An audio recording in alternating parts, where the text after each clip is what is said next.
ჩვენ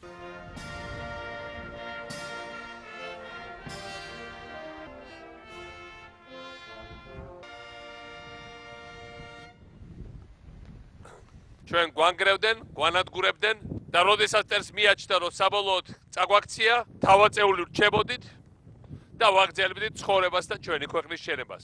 გორის ახალი სამხედრო აკადემია არის სიმბოლო ასეთი ჩემთვის საქართველოს აღშენებლობის.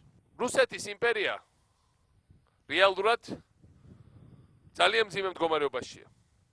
და თუ ეს კრიზისი, რომელიც მათ გაგრძელდა, ცდილობა, რომ მე-19 საუკუნის დამყრობული პოლიტიკა განახორციელონ, მისი დასუსტება შემდგომი და ჩამოშლა არის გარდაუვალი.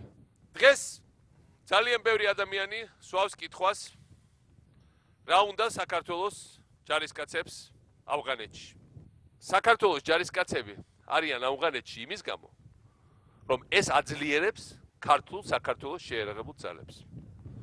იმიტომ რომ ეს არის ფასდაუდებელი საბრძოლო გამოცდილება სოფლიოს საუკეთესო ჯარებთან ურთიერთქმედების.